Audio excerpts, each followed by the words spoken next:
Thank you. Good morning. We're returning to our Perek Lulav Arava in Masechet Sukkah. We're on Daf Mem Hey Amud Aleph 45a. One of the two sheets I sent out is 45a. Just to pick up from where we left last week, we've been discussing a Mishnah and then a little bit of the Gemara on the Mishnah.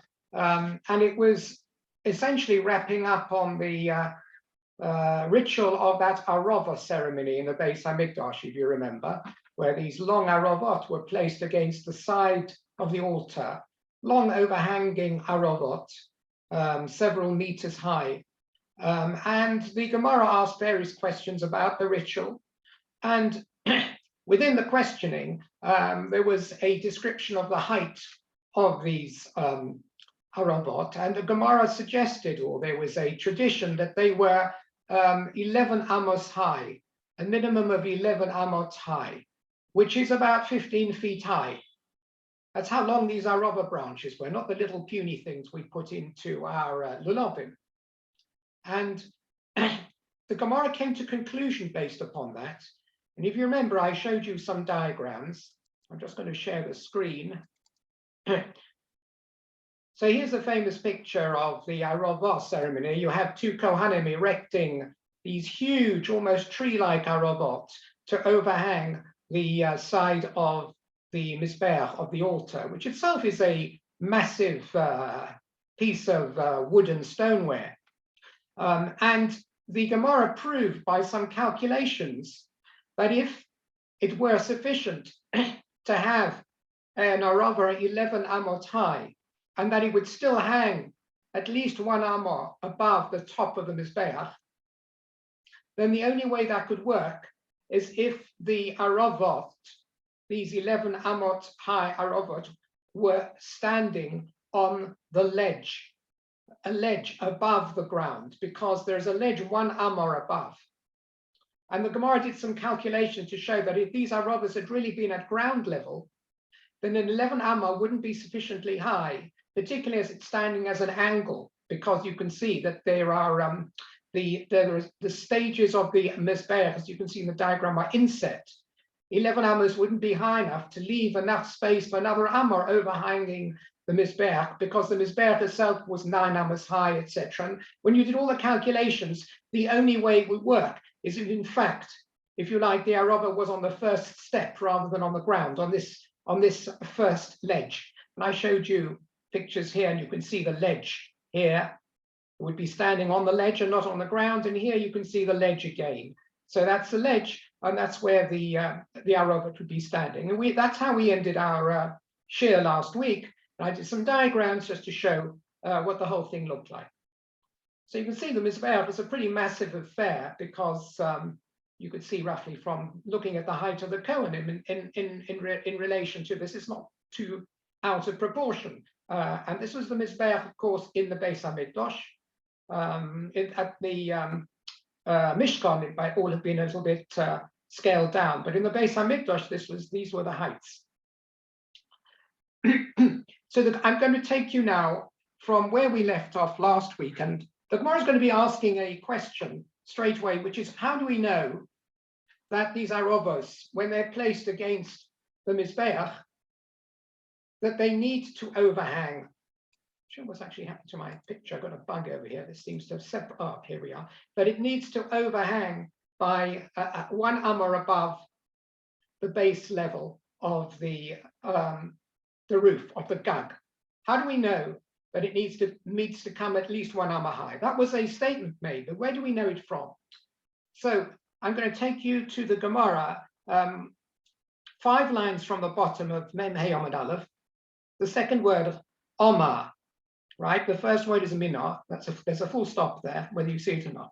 So Omar Rabbi Abahu. Rabbi Abahu said the following: My Qura'ah, what is the scriptural proof that the Arava needs to stand at least 1 amah above? Here it seems to be more in this picture. It seems to be only 2 amos above or more.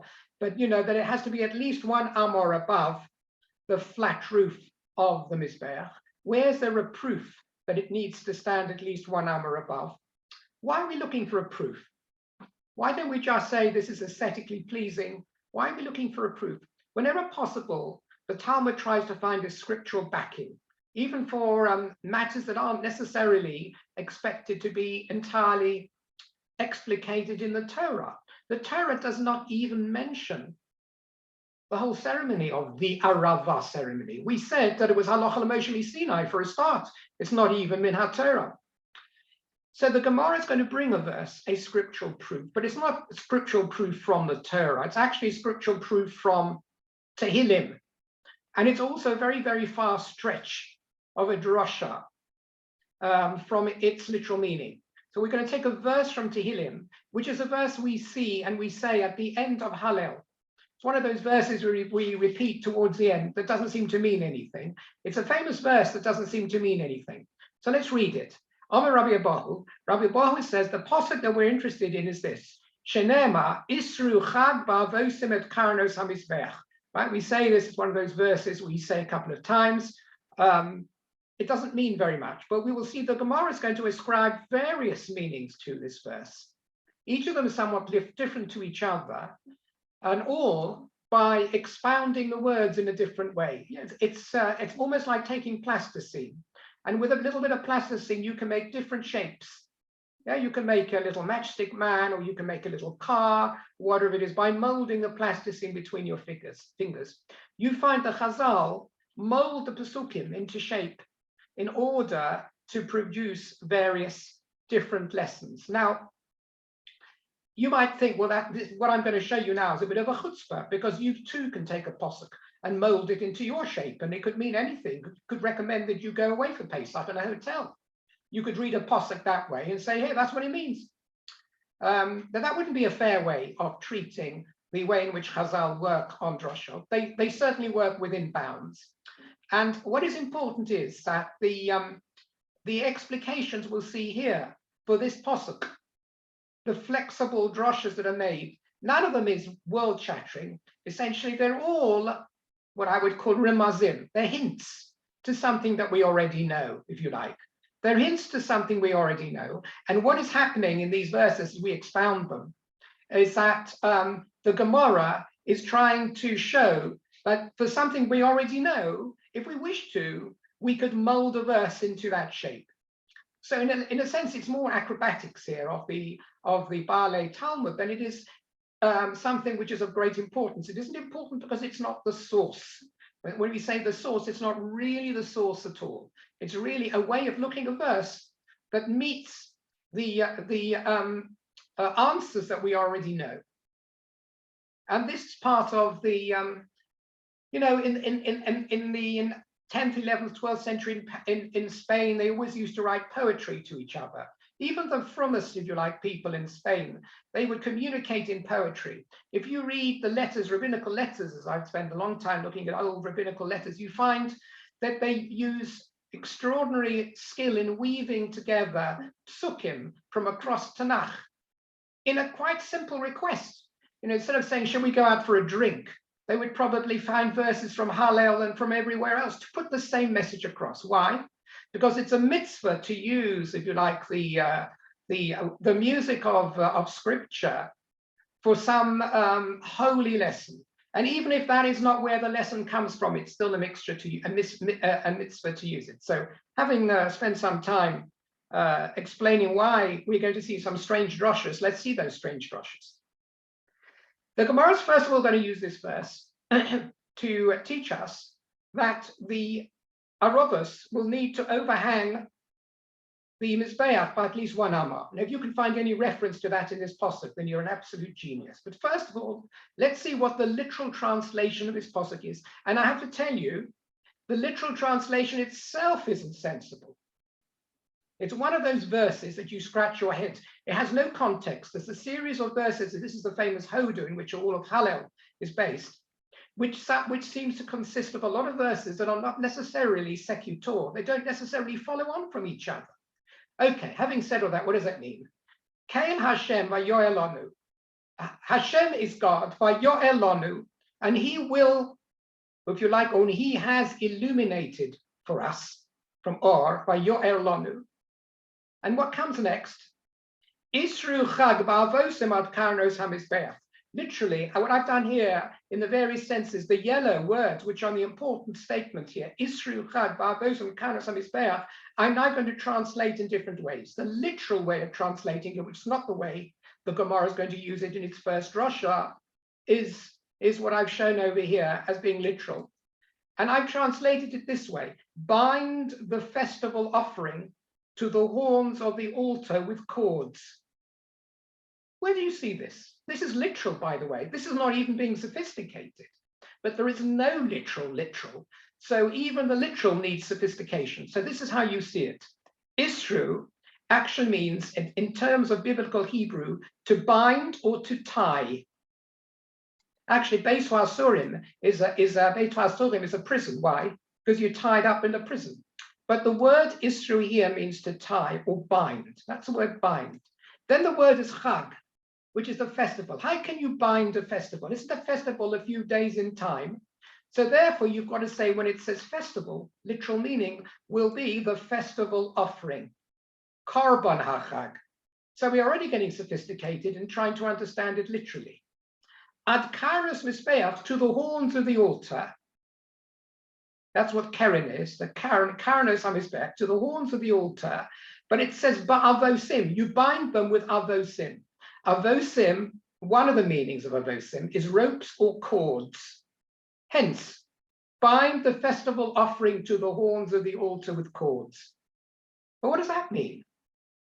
Well, it's translated, but what does it mean? So I guess if you're trying to find a meaning, what it means is that there are many karbonos maybe that were brought on the Mizbeach on the Chag, because people came on Aliyah L'Regel, and they brought their shlomim, and they brought their chagigas, and then Pesach, they brought the common Pesach, and all this sort of stuff. If they made Nedorim, they bring Nedorim and Nedovos, all those wonderful things. And they'd have to schlep them all up, with the limbs of them after the Shrita up to the top of the Mizbeach.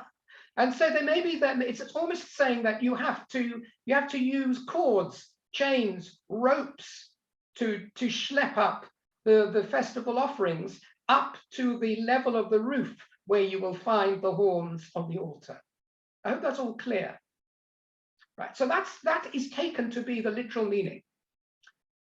Tehillim is a very difficult book. That's what we begin to see from here.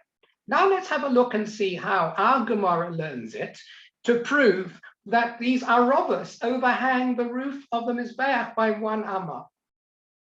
So Amar Rabbi Abo, Mikra, what is the verse that proves the point that they need to overhang by an amma? Shenema, because the verse says, Isru Chag Ba'avosim at Karnos HaMizbeach.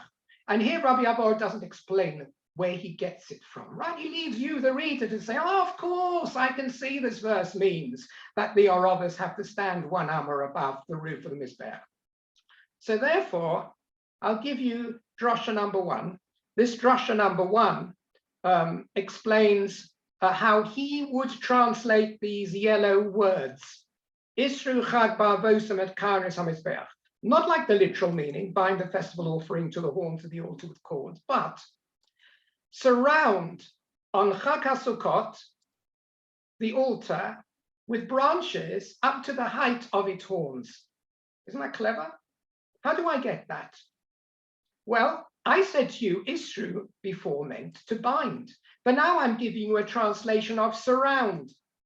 I'm trying to show you how Chazal are able to use translations. This is really important Gemara to understand how Chazal worked. Isru, as the commentaries bring, elsewhere can mean to go round about. It's translated to go round about or to surround. So you've got an alternative translation. Surround is true. What do we mean by Chag? Before we said Chag means the festival offering, not now. Chag means on the Chag of Sukkos. Surround on the Chag of Sukkos. Ba'avosim, and avosim here can also mean things like branches, with branches. Surround on the festival with branches, ad Karnos HaMizbeach, up to the height of the horns of the Mizbeach. And all of a sudden, you've got your din of Arava coming here. We go back to the picture. It's really saying, surround the altar with branches. That means with the Arava branches. That's all it can mean. On Sukkot, up to the horns of the Mizbeach. Look at these horns. These are the projecting horns. You see them, they're the four corner horns. They're called horns. And they stand 1 amma higher than the flat base level of the roof. They're 1 amma raised, these horns. So therefore, the Pasuk is telling us, the way it's being used now, that these branches should stand against the Mizbeach at least up to the heights of the horns, which is 1 amma above the flat roof of the Mizbeach. So that's his proof. That's Rabbi Abahu's proof. I hope you find it a very convincing proof.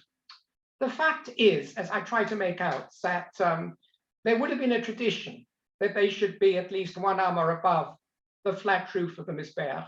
Rabbi Abahu is showing how out of the whole of Tanakh, he's found a pasuk that could be read to provide backing to that. But it does not mean to say that when the Kohanim 2,500 years ago decided how high these Arava should be, they searched the Tanakh and they found this pasuk. No, this pasuk is an afterthought against something that's already known. That's the way we normally understand a Gemara like this, because it's such a, what's the word? Such a hidden drasha, that certainly it's difficult to say that it is the source of this 1 meter above the roof rule.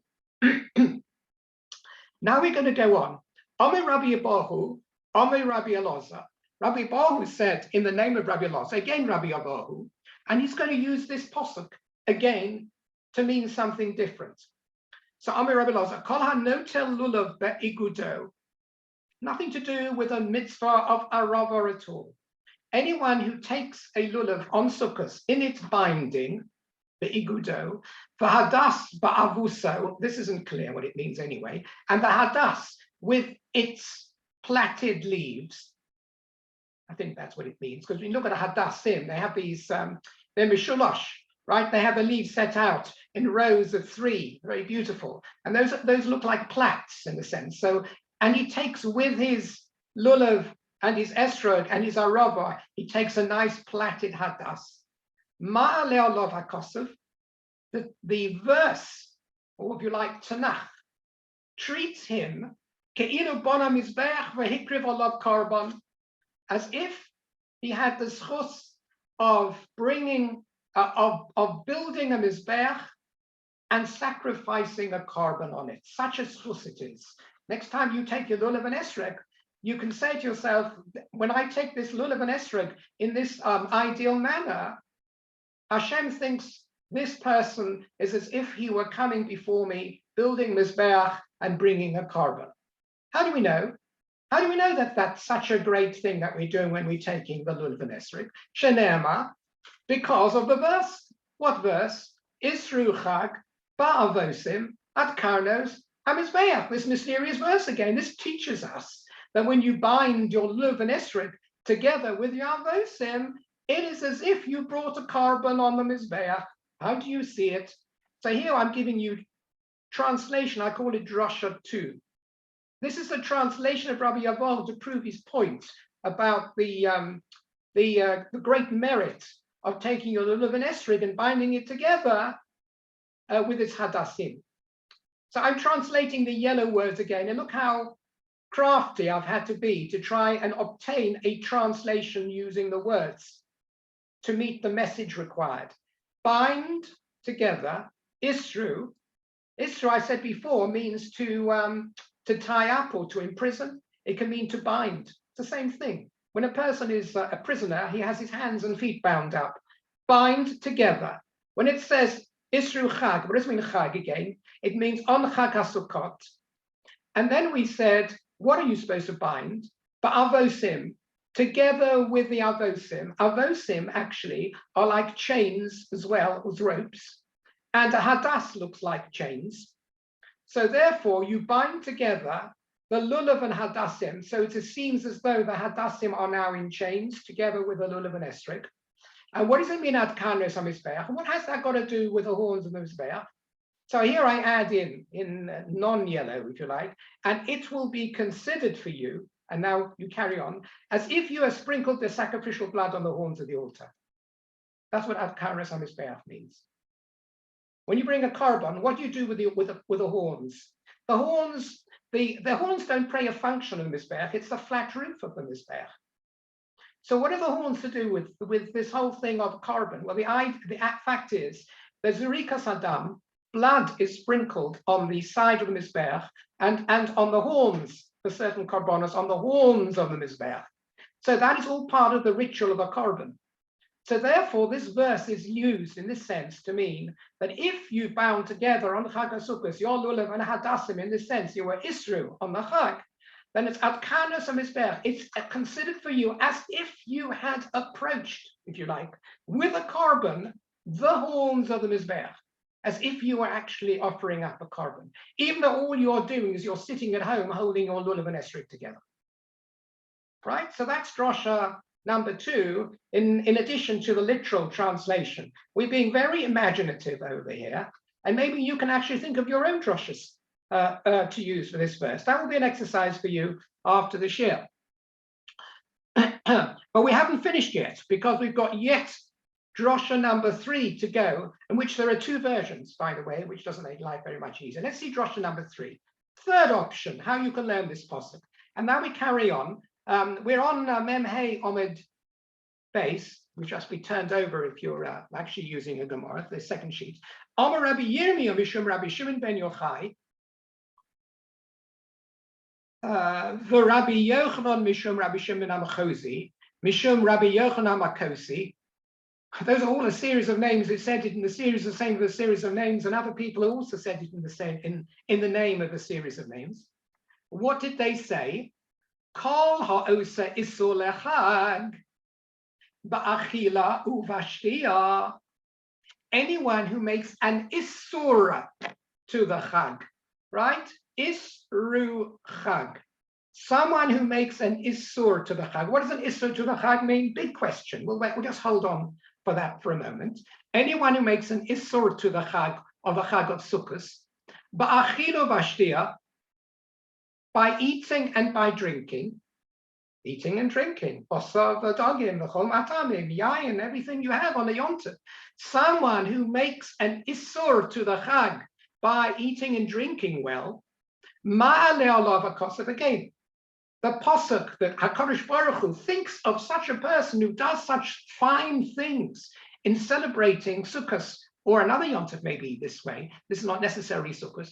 Ke'ilu bona mizbeach, again, the same things, as if he builds a mizbeach, hikriv of carbon, and he offered a korban on it.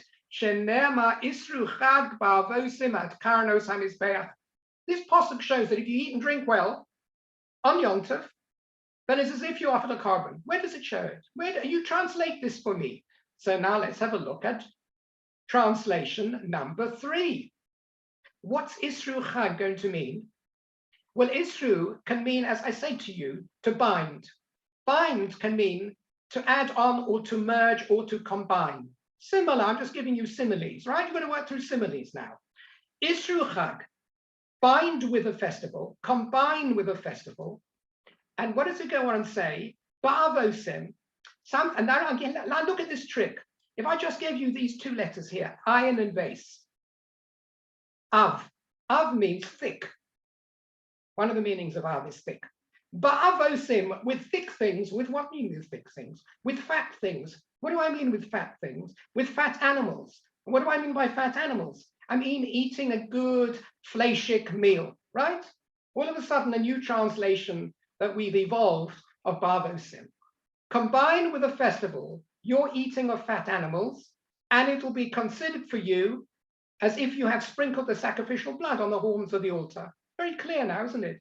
Isru Chag, combine with your eating on the Chag, combine with the Chag, ba'avosim, the eating of fat food, at karas hamizbeach, and that's as if you've gone right up to the horns of the mizbeach and offered the korban. So when you eat your yontif meal at home, and you eat well, right? L'shem yontif, not because you're a glutton, but l'shem yontif, right? The simchas hachag, then it's as if you brought a korban. And he's proved it from this pasuk. I hope you're all happy with all these droshos. Actually, there's also a different version of what Rabbi Yirmiyah actually meant. And here you get to the most obvious translation. What do we know as Isru Chag? It's the day after Yom Tov. Yeah, we don't necessarily celebrate it. The last day of Yom Tov is followed by the first day of week, and the first weekday is called Isru Chag. Why is it called Isru Chag? Because it is tied to the festival, if you like, right? If you bind something and you connect something, then it's considered to be asur to it, it's bound to it. And the day that follows Yom Tov is, so to speak, bound to the day that came before. So in other words, they're not separated by a day in between. By definition, the day after Yom Tov is directly tangential to Yom Tov. So it is Isru Chag. What does that mean? So now I'll give you another meaning of this. If you celebrate Isru Chag, the day after Yom Tov, which is not Yom Tov, ba'avosim, by eating good fat meals, at karnos hamizbeach, it's as if you brought a korban. Now that's very interesting. What that is telling you, and this is an explanation that's brought down in halacha as well, it's a good thing to do as a minhag. You don't want Yom Tov to suddenly end, do you? I mean, the day after Pesach, you want to have the taste of the matzah with you forever. So really, the day after Pesach, the last day of Yom Tov, and then the first weekday, is Isru Chag. You're still in a Pesach-dika mood, if you're not actually working in the kitchen, but you're really still in a Pesach-dika mood. Certainly true on Shmini Atzeres and Simchat Torah, the next day.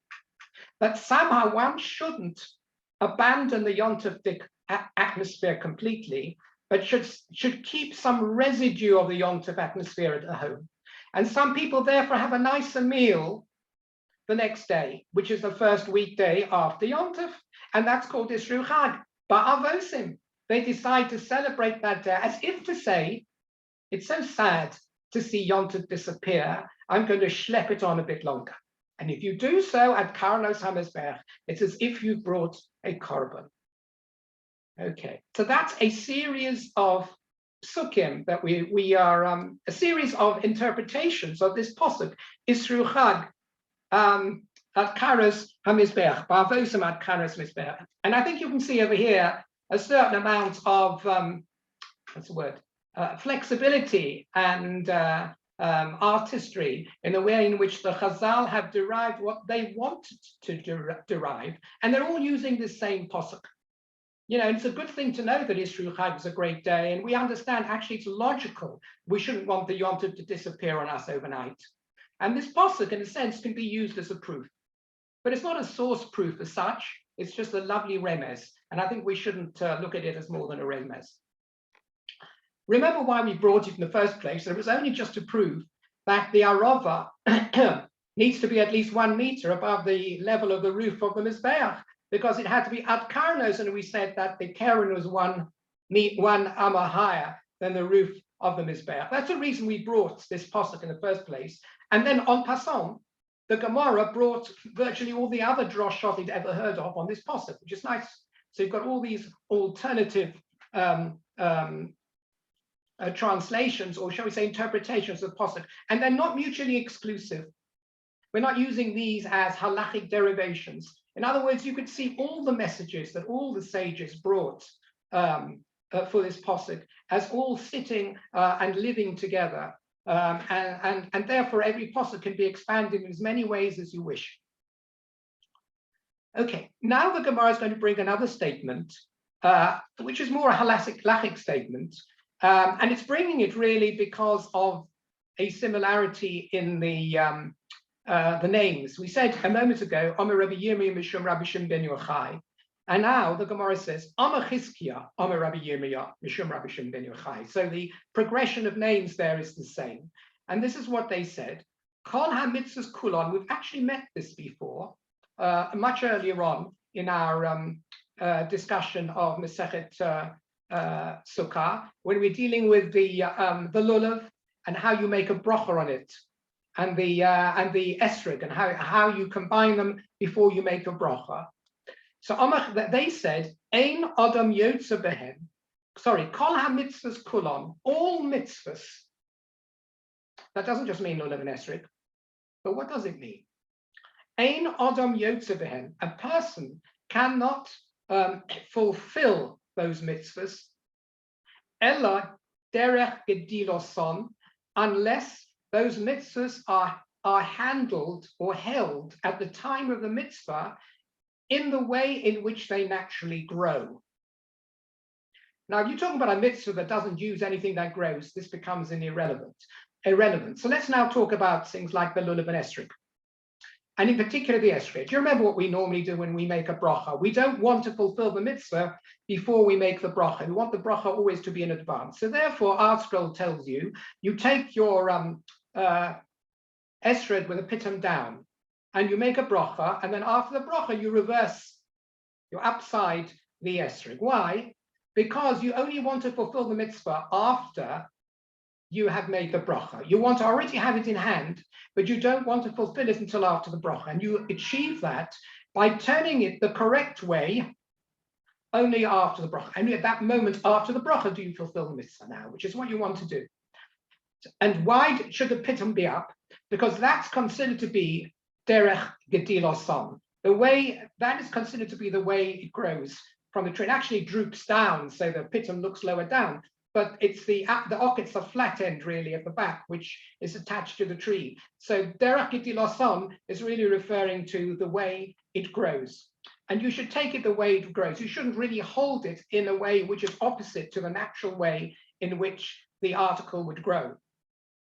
So that's the general rule over here, which, as I said, we apply to our kiyum mitzvah of lulav and esrog. So some people ask a question. Hang on, if you're going to be so particular about this, what about when you construct your sukkah? If you make, you're going to get into real trouble over here now, I can tell you.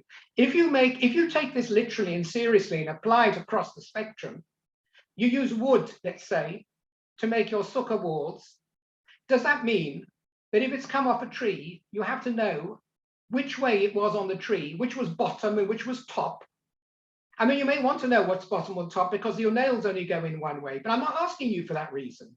This is not a practical question. This becomes a halachic question. If you say it's got to be derech gediloson, then you need to have some sort of stempel, from the basin to say, we guarantee that on the tree, on the bark of the tree, it was this way up, or on the branch, it was this way up. There's no limit to the number of problems we're going to start having. So I don't know what the answer to the question is. I know the question is raised. Therefore, when it says kol mitzvahs, all mitzvahs should be derech gediloson. You've got to be a bit careful. Apparently, although having a sukkah as a mitzvah, that's not considered to be making the mitzvah in the same way as holding an esrog and holding a lulav. So it doesn't seem that we are at all bothered about what way is up and what way is down with making the sukkah. As long as the bolts go in the right way, we don't mind whether you do it upside down. There is no ikuv on that. Okay, how do we know that though?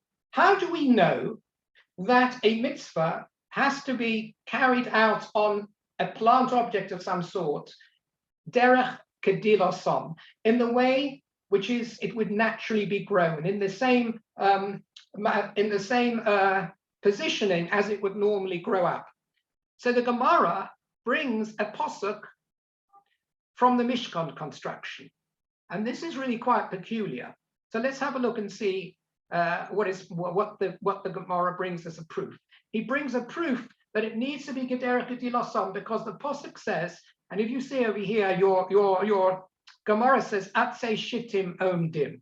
Actually, the posuk, you've got to know what the posuk is talking about. That's halfway through the posuk. The posuk says when you're building the beams of the Mishkan, this is construction of the Mishkan. The planks of the sides of the walls, for example, we'll see a diagram in a moment. When you build them, it says then the acacia wood, which is used, the atzei shittim, they need to be omdim. They need to be standing, and the literal meaning means they need to be vertical. So let me share my screen with you again. What would we do without Zoom? I really don't know we could learn Gemara without Zoom anymore. Okay. The posuk says, "Osisas akroshem la mishkan atzei shittim omdim." So Safaria translates this: "You shall make the planks for the tabernacle of acacia wood, as I'd say shittim, upright." Omdim means standing. Difficult to know how to translate that word actually. So let's have a look just make this a bit bigger. This is the way the Mishkan was constructed. This is just obviously the parts opened up, if you like. These are the walls of the Mishkan, and they were made of all these vertical beams. They were held together by large bolts that went right through, if you like, hooks or rings on each vertical beam in the lower part of them and the upper part. So if you're making, a Lego set, you might construct your walls this way. That's how they all held together. And then at their bases, they went into heavy sockets. And this is the way they stood. They stood, therefore, together in a line for each. We're looking at the three walls. At this front wall, there would have been a curtain, possibly, so there isn't a fourth wall. But that's what they look like, with a bolt, a long bolt, which essentially keeps them all standing in a vertical line. And these karoshim, these beams, are talked about. They're made of acacia wood. They're then coated with gold. The reason they look yellow over here is because they're laned with gold paint, would you like, or gold sheet. And that's why they don't look like wood. Okay, and they need to be owned in. Now you might want to say, well, it's obvious they need to be owned in. How do you expect it? You expect walls to be made horizontal? They're obviously going to be standing vertically. So Chazal say that Rabbi Yirmiyah, the name Rabbi Shem Bar Yochai, saw therefore there is something extra when the Torah says they need to be owned in. It doesn't just need to mean to be standing rather than falling down. It means that they need to be owned in. It means they should be standing in the way they originally stood. So when it comes to the kroshim of the Mishkan, you needed to know which was from the top, if you like, of the tree, or a higher part of the tree, which was the lower part. They need to stand as they originally stood in their natural form before they were sawn off to make these walls. So this is how the Gemara wishes to bring a proof that the Mishkan kroshim, at least, need to be, I'd say, shittim omdim. The wood, acacia wood, needed to be standing in the same way as they would normally in nature. Now there's a leap from here, because this is just an instruction from the Mishkan. And yet, Rabbi Yirmiyah, in the name of Rabbi Shem Bar Yochai, wanted to say that the same is true of other mitzvahs as well. And that's the way we're treating their trog. We need to hold it in a way which is standing in the, if you like, the way it would normally hang on the tree. How do we know that this need for the correct polarity, which is the top and which is the bottom, based upon the tree, applies anywhere other than the Mishkan? There's no good answer to this question I've just raised. It's a question that's raised, and simply it seems that the Gemara understands this instruction of the Mishkan to do with something which is naturally grown and needs to be erected in a way which is in the same direction to which it's naturally grown, to be something we need to expand or extrapolate to mitzvahs in general, not something purely dedicated to the Mishkan halachos, but something that applies in general, and therefore it applies to the Esrog as well. For example, you have to hold the lulav upright. You can't hold the lulav upside down and say, I'm holding a lulav. What difference does it make? It also has to be in the way in which essentially it would hang from the tree. Okay, so that's the Gemara on proving this point of being upright, or being in the same, hanging in the same direction as it grows. But the Gemara now, as it likes to do, is then look at an alternative translation of Atzei Shittim Omdim, just as we did with Isru Chag. We found various ways we could learn the translation, the meanings that we could extract. So the Gemara says, Tanya Nami Hochi. We'll see there's a brisa that brings what we've just said as an interpretation of Atzei Shittim Omdim, but also other interpretations. The brisa says, Atzei Shittim Omdim, the words in the Torah that describe how these kroshim should be set up, that they should be acacia wood omdim, standing, if you like, or standing in the correct natural line. She'omdim kederech idirosam. What it means is that they should stand up top to bottom in the way in which they grew. This is exactly the drasha we just made. But the Gemara is now going to offer us an alternative. Dov acher. What is another possible meaning of Atzei Shittim Omdim? apart from the fact that we should erect, if you like, beams in the way in which they would normally, the way in which they grew on the tree. Omdim, it means those beams, those planks in the Mishkan, Shema'amidim es tzipuyom. Now, this is very difficult. Go back again to share the screen. One struggles sometimes to see how Chazal learned various lessons from Psukim, which don't necessarily seem to be teaching you that, or at least not apparently. Let's go back again. I showed you this picture here. Now, how do you create a gold surface? We're talking about the tzipui, the coating of gold, the tzipuyim that we just mentioned, tzipuyon in this brisa. You can do it by, in the way they did not use gold paint, by the way, at that time. If you think they had gold paint spraying machines, you're very mistaken. There are only two ways you could actually, excuse me, layer apparently gold onto a wooden surface. And one is by banging it into place. Literally, you took sheets of gold that were thin, and then you banged those sheets on, and then maybe you chopped in between them so they, they were still separable. But you banged for each plank, you banged sheets on until they essentially looked as though they were coating each of the surfaces of each plank. And another possible illusion you could make, really, which is really not coating them at all and not surfacing them, is simply to have a gold sheet that goes along, which is not actually attached physically to each of the planks, but it's like freestanding, rather like a tray of gold, a vertical walled tray of gold, a very, very thin one, and you stand it against the walls of the wood. I'm not sure why anyone would have thought of doing this, but nevertheless, it is a possibility. So this second explanation of the Bryces tell you which of those possibilities is acceptable and which isn't. The Gemara wants to say, when it says Atzei Shittim Omdim, it means not just Omdim, but Ma'amidim. It means that when it comes to the gold layer on top, that gold layer has to be held by the planks themselves and not freestanding, not alternative 2, but alternative 1. Essentially, it needs to be nailed in or screwed in or whatever it is to each plank. The tzipui, the plank is ma'amid as a tzipui. That means the plank is actually holding it into place, the coating. Okay, I don't know why one needs to come to that, a sophisticated derivation from a verse, but nevertheless, that's another option. And there's another, now let me stop sharing. The third interpretation of Atzei Shittim Omdim is completely different. We move away from a physical portrayal of the planks of the Mishkan to a spiritual and historical context. It's completely different.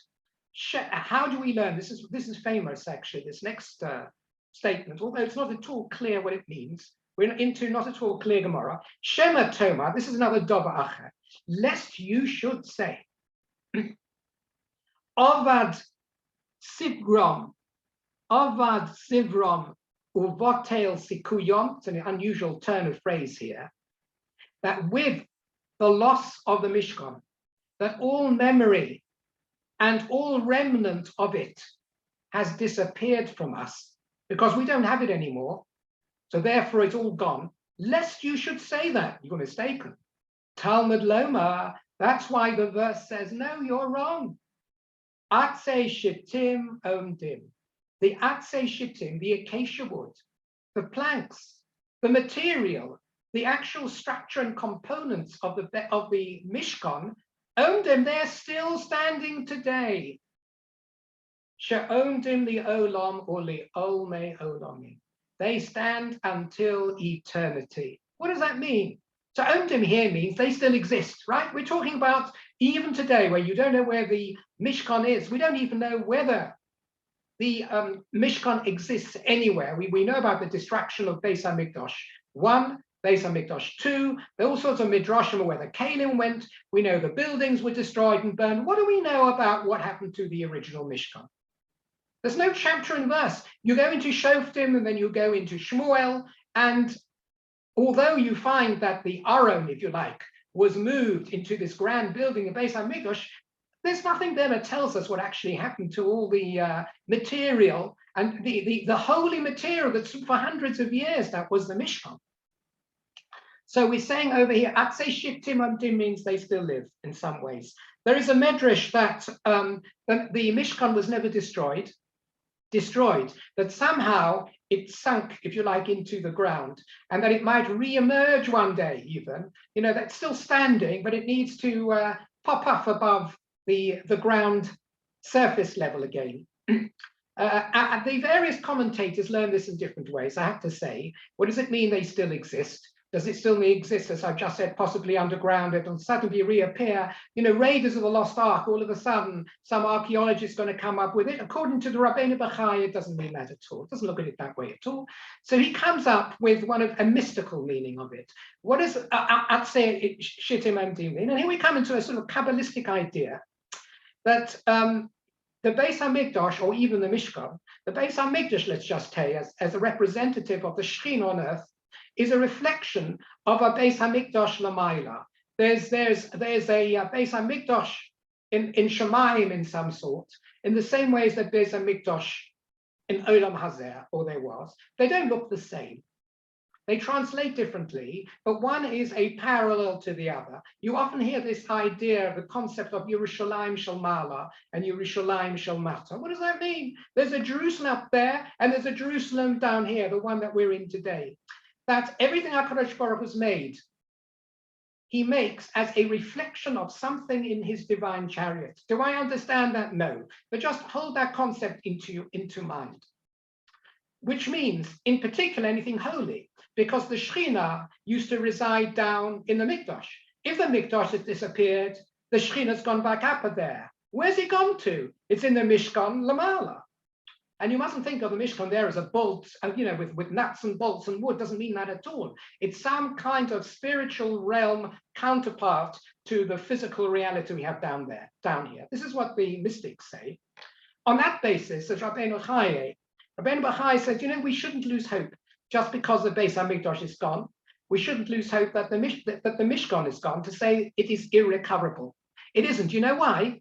Because the template for the Mikdash and the Mishkan is what is Belamala. So as long as that template exists, then it will become reproduced again, Lamata. Even if it isn't exactly the same stone and earth and wood. Nevertheless, that is a template. The architect's plans are up there, and you can easily rebuild from those plans. And that's what Omdim li Olam li Omi Olamim. Those, if you like, the Atzei Shittim, in a spiritual sense, stand in the higher worlds as we can't see them. Okay, that's Rabbeinu Bachai. It's a very beautiful explanation of this particular piece of Gemara. And the Gemara now brings another statement of Rabbi Yirmiyah, the name Rabbi Shimon Bar Yochai. Now, the Gemara is bringing a series of statements, actually, in the name of Rabbi Shimon Bar Yochai, which are, I would say, extraordinary and perplexing. So let's see what they are. They're very famous, and from time immemorial, commentators have tried to explain them in a fashion that is acceptable to us. Let's see what the problem is. Amar Rabbi Yirmiyah Mishum Rabbi Shimon Yochai. Yochel Ani. Rabbi Shimon Bar Yochai says this. This is in the name of Rabbi Shimon Bar Yochai. The great Rabbi Shimon Yochai, the mystic Rabbi Shimon Yochai, you know, who lies in Meron, you know, who we sing all these songs, and Lag BaOmer is a commemoration of him, and to him is attributed the authorship of the Zohar. He says this: Yochol Ani, I am capable of liftor es kol ha'olam kula min hadin, of excusing the whole world on the day of judgment. Miyom shenivresi at ata, from the day in which I was born until today. Every human being who has sinned, and who needs to give din v'cheshbon in Shemayim, I have the capability through my own kapara, somehow, through my suffering, through my devotion, through my mysticism, through my prayer, we don't know what he means, to be mechaper for them all. I am the great sacrificial lamb for the whole of humankind. Every person who was born from when I was born, or who existed from when I was born until today, I can be mechaper for them. Statement that doesn't seem to be one of great humility, but let's go on, because essentially it becomes more extraordinary. That's the first thing he says. Then he goes on to say, Ve'il mulei el Ozer b'ni, should be El Ozer, not Eliezer. And if my son, Rabbi Elazar, is also brought into the equation, Rabbi Elazar Rabbi Shimon was also a tzaddik. They both spent their time 12 years together in the cave, according to this story, and they were composing Zohar according to tradition. If he joined on to me, then miyom shenivra ha'olam barachshav, then we could be mechaper for the sins of all mankind from the day in which the world was created until the present day.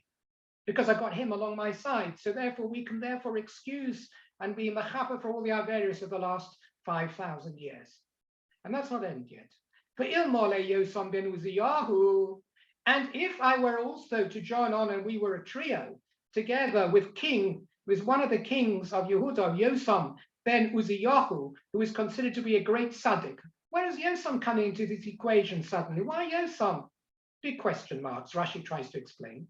If he were also with us, sharing in the pain, the grief, and the guilt of the whole of mankind, miyom shenivra olam ad sofo, then we could excuse and be mechaper for every sin that has been committed since the creation of a universe until the end of time.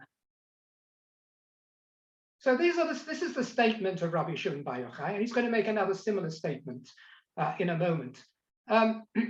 So there are obviously lots of desperate attempts to try and make some sense of this. What is Rabbi Shimon? First of all, what about my personal responsibility? Don't I have to be mechaper for my own sins? Is Rabbi Shimon bar Yochai going to do it? And if he can do it, why didn't he do it? Right? I have no more to worry about, because after all, he was mechaper for me. If he could do it, why didn't he do it? Did he do it? I don't know if he did it. Why is he making this theoretical statement? And what does he mean that I could? According to some views, it means that Rabbi Shimon bar Yochai, he existed in almost nothing for 12 years in a cave. He's really saying that I'm prepared, and this is a little bit I have to say, you have to be very careful before we become a bit Christological, that I'm prepared to suffer for all the sins of mankind, and because of my suffering, to cleanse the whole of mankind, so that they shouldn't have to suffer for their own consequences. I will take it upon my broad shoulders to suffer all that is needed. Now, this is a Jewish idea as well as a non-Jewish idea, but we don't make a big fuss of it in Judaism.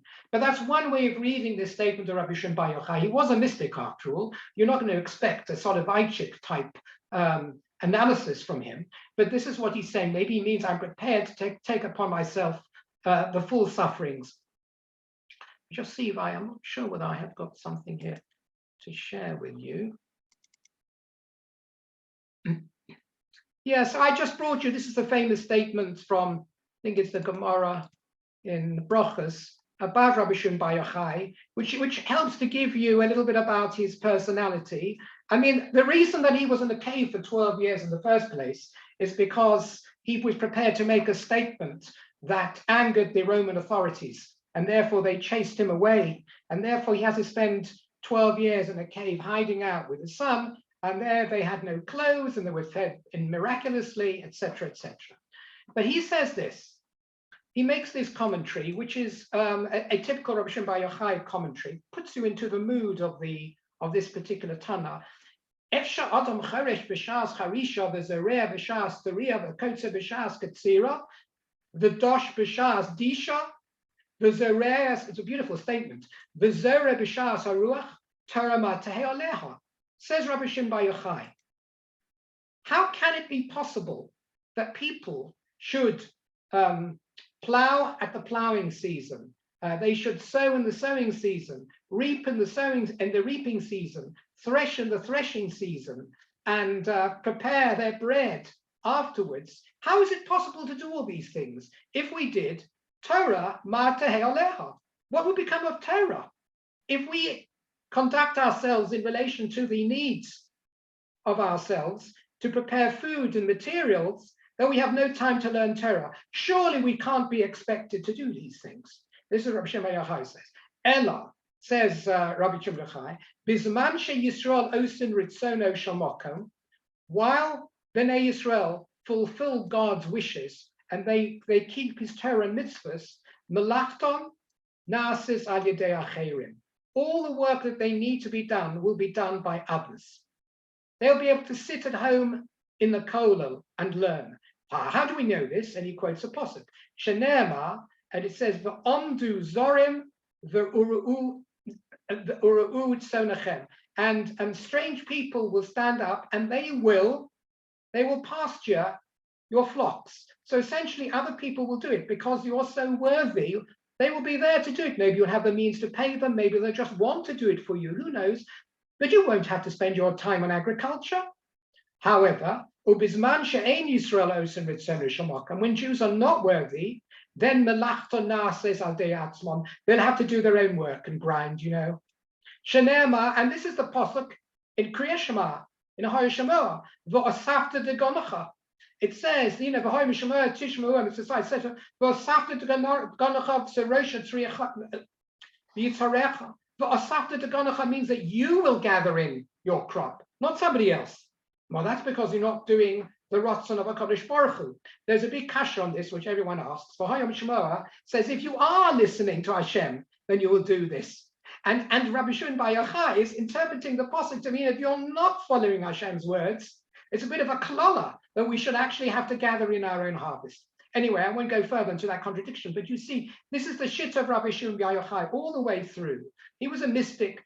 Things would be done on their own. He would not have to free himself up at all because HaKadosh Baruch Hu would provide for him. And therefore, as far as he's concerned, maybe he really felt that he was capable of taking upon himself the cleansing of the sins of the whole of mankind. Let's just do the next piece quickly. And okay, we'll do the next piece quickly because it's in line. I'm going to stop sharing. The Gemara goes on. Again, a statement of Rabbi Shimon ben Yochai, which is just as apparently arrogant.